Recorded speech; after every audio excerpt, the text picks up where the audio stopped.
मित्रांनो, स्वामींच्या चमत्काराविषयी आज आपण एक गोष्ट ऐकणार आहोत. मित्रांनो, एक छोटंसं गाव होतं. त्या गावात एक गरीब पण प्रामाणिक शेतकरी राहत होता. त्याचं नाव होतं गोविंदा. गोविंदाचं आयुष्य खूप कठीण होतं. घरात गरिबी, शेतात पीक नाही आणि रोजच्या जगण्यासाठी संघर्ष. पण एक गोष्ट मात्र कधीही बदलली नाही, त्याचा देवावरचा विश्वास. दररोज सकाळी तो मंदिरात जाऊन म्हणायचा, देवा, एक तरी दिवस माझ्या घरी अवतार घे, मला तुला पाहायचंय. गावातील लोक त्याची थट्टा करायचे. लोक म्हणायचे, अरे, देव कधी माणसांच्या घरी येतो का? पण गोविंदा फक्त हसायचा, कारण त्याला विश्वास होता, देव नक्की येईल एक दिवस. एकदा खूप पाऊस पडत होता. गोविंदा घरात बसलेला आणि दरवाजावर टकटक असा आवाज आला. दार उघडलं तर एक भिकारी उभा होता. भिकारी ओला, भुकेलेला, थरथरत होता. भिकारी म्हणाला, भाऊ, काही खायला मिळेल का? गोविंदाने क्षणाचाही विचार केला नाही. घरात जे होतं ते सगळं त्याला दिलं.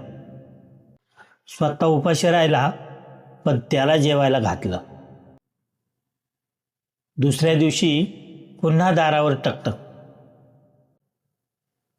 यावेळी एक म्हातारा माणूस. तो म्हणाला, रात्रभर थांबायला जागा मिळेल का? गोविंदाने त्याला घरात घेतलं. स्वतः बाहेर झोपला. तिसऱ्या दिवशी एक लहान मुलगा आला, रडत रडत. त्याला कपडे आणि पाणी दिलं. त्या रात्री गोविंद मंदिरात गेला आणि रडत म्हणाला, देवा, मी रोज वाट पाहतोय, तू अजून का नाही आलास? तेवढ्यात मंदिरात प्रकाश झाला आणि एक दिव्य आवाज आला, गोविंदा, मी 3 वेळा तुझ्या घरी आलो,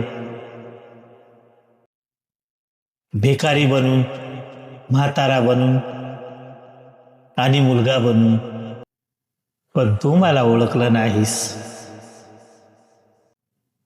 गोविंदा थरथरला. डोळ्यातून अश्रू वाहू लागले. देव पुन्हा म्हणाला,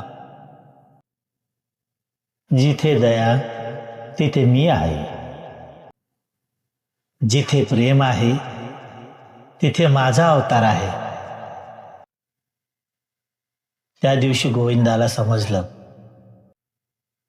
देव मंदिरात नाही, तो प्रत्येक माणसात असतो. देवाचा अवतार पाहायचा असेल तर देवासारखे वागायला शिका. श्री स्वामी समर्थ. जय जय स्वामी समर्थ.